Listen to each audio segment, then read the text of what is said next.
नमस्कार। आज अपन भारत के भौतिक स्वरूपों के बारे में जानकारी करेंगे। मुख्य रूप से भारत के भौतिक स्वरूपों को 6 भागों में बांटा गया है। तो पहला भाग है भारत का उत्तर पर्वतीय भाग, हिमालय पर्वत।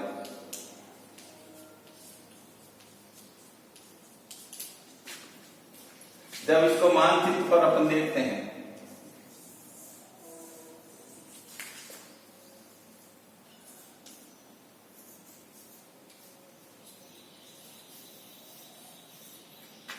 तो हिमालय पर्वत एक समांतर धनुष आकार केंद्र आया हुआ है, जिसकी चौड़ाई 2400 किलोमीटर है। ये 3 समांतर भागों में बांटा गया है।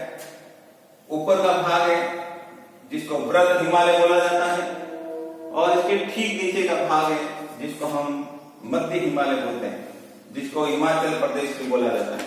और तीसरा भाग है जिसका बोलते हैं शिवालिक श्रेणी। इसकी ऊंचाई कहीं पर आपको 150 किलोमीटर दिखाई देगी, तो कहीं पर आपको इसकी ऊंचाई है वो 450 किलोमीटर तक की फैला हुआ है। इसकी सबसे ऊंची चोटी हिमालय पर्वत की माउंट एवरेस्ट है, जो 8,848 मीटर है। इसके ठीक दूसरा भाग जिसको हम बोलते हैं उत्तर का विशाल मैदान,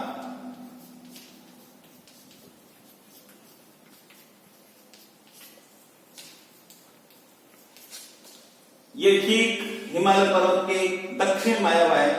हिमालय पर्वत से जो मुख्य रूप से जो नदियां निकलती हैं, गंगा, सतलज और ब्रह्मपुत्र, इन तीनों नदियों द्वारा ये निर्मित भूभाग है, जो एक समांतर हिमालय पर्वत के दक्षिण के अंदर आया हुआ है। ये मुख्य रूप से जो 3 नदियां हैं, जो गंगा नदी, इसके ठीक इसकी साइड नदी यमुना नदी और सतलज नदी और ब्रह्मपुत्र नदी द्वारा ये निर्मित भूभाग। ये भारत का सबसे ऊंचा भूभाग है, और ये नवीन जलोढ़ मिट्टी द्वारा निर्मित भूभाग है। इसके अंदर 2 शब्द आते हैं। एक शब्द आता है बागर और दूसरा शब्द आता है खादर।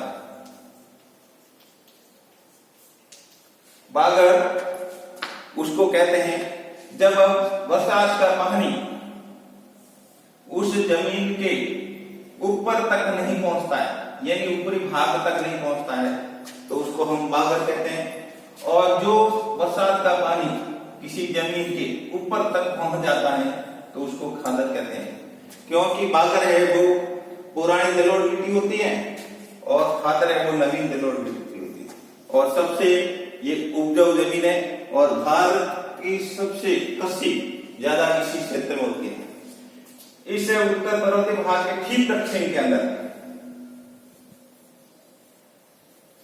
ये प्रायद्वीपीय पठार, जिसको अपन दक्षिण का पठार बोलते हैं, ये त्रिभुज आकार का है। और भारत का सबसे ज्यादा खनिज पदार्थ है वो इसी क्षेत्र में मिलता है, जिसके अंदर छोटा नागपुर और दक्कन के पठार भी आए हैं। इसके अंदर भारत का सबसे अधिक खनिज मिलने के कारण इसको अजय भूखंड भी बोलते हैं। दूसरा भाग हो गया उत्तर का विशाल मैदान, और तीसरा भाग हो गया दक्षिण का पठार। चौथा भाग है तटीय मैदान। इस दक्षिण पठार के दोनों तरफ पूर्व तटीय मैदान और पश्चिम तटीय मैदान, ये दोनों ही नदी द्वारा, लाई मिट्टी द्वारा या समुद्र की जो क्रियाएं होती है उसके द्वारा ये निर्मित भूभाग है। इसके अंदर मुख्य रूप से इस तटीय मैदानों का निर्माण के अंदर नर्मदा नदी, ताप्ती नदी, नर्मदा, ताप्ती महानदी, गोदावरी, कृष्णा, कावेरी, इन नदियों का मुख्य योगदान है, जिसके कारण इन तटीय क्षेत्रों का निर्माण हुआ है। इन तटीय क्षेत्र के अंदर नवीन जलोढ़ मिट्टी आने के कारण यहाँ अधिक खाद की आवश्यकता नहीं रहती। पांचवा भाग है थार का मरुस्थल। ये भारत के पश्चिम के अंदर, पश्चिम उत्तर के अंदर आया हुआ है। ये अरावली पर्वतमाला जो है उसके पश्चिम भाग के अंदर ये स्थित है और विश्व के अंदर सबसे घनी कोई मरुस्थल है तो वो थार का मरुस्थल है, क्योंकि यहाँ सभी प्रकार के संसाधन उपलब्ध हैं और सबसे ज्यादा जनसंख्या थार के मरुस्थल के अंदर निवास करती है। यहाँ स्थानीय भाषा के अंदर जो रेत के जो टीले होते हैं उनको धोरे बोले जाते हैं और यहाँ पर कई प्रकार की वनस्पति, जनसंख्या का घनत्व अधिक और कई प्रकार के खनिज उपलब्ध हैं, इसलिए इसका विश्व का सबसे धनी थार का मरुस्थल बोलते हैं। और छठा भाग है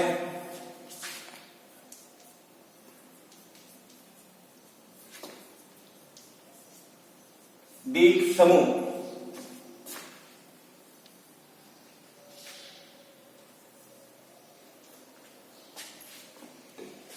अरब सागर,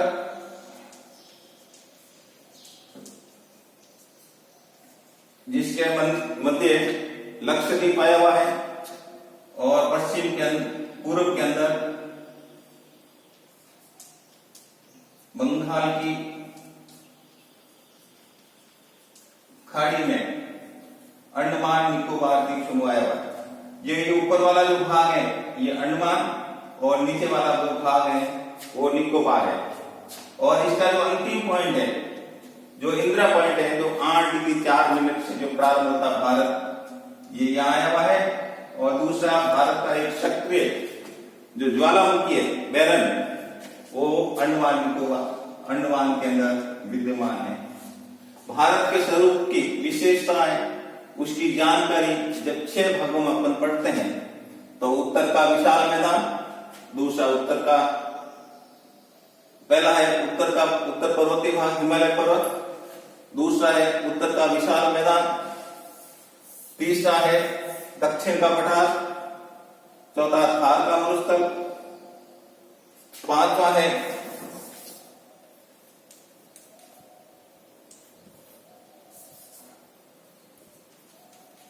तटीय मैदान और छठा है द्वीप समूह।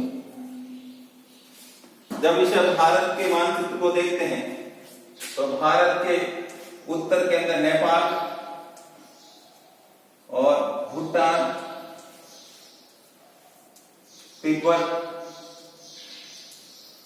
चीन आए हुए हैं। तो उसी प्रकार पूर्व के अंदर म्यांमार, बांग्लादेश, दक्षिण के अंदर श्रीलंका। जब पश्चिम में जाते हैं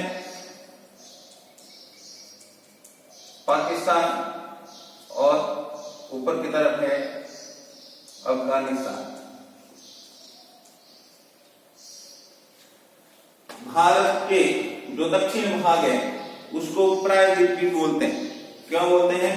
क्योंकि इसके 3 तरफ जब पानी होता है उसको प्रायद्वीप। तो एक विशेषता है, प्रायद्वीप किसे कहते हैं? जो भूभाग 3 तरफ से पानी और एक तरफ से जमीन से घिरा हुआ हो उसको प्रायद्वीप बोलते हैं। उसी प्रकार एक शब्द आता है खाड़ी। खाड़ी की विशेषता है जिसके 3 तरफ जमीन हो और एक तरफ पानी हो उसको खाड़ी कहा जाता है।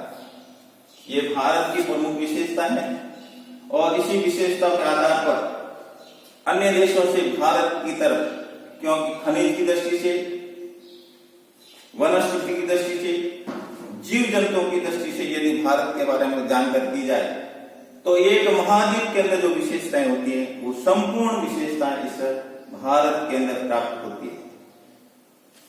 अपन आगे देखते हैं भारत की कुछ विशेषता हैं, जैसे भाषा।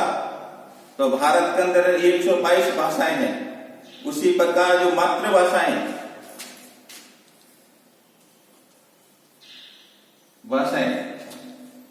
122, उसी प्रकार मातृभाषाएं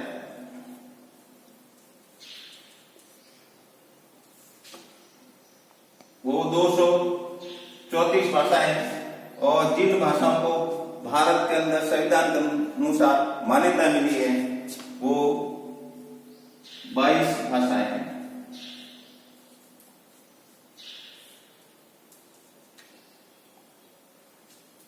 इस प्रकार आज अपने भारत के भौतिक स्वरूप की विशेषता के बारे में जानकारी ली। जय हिंद।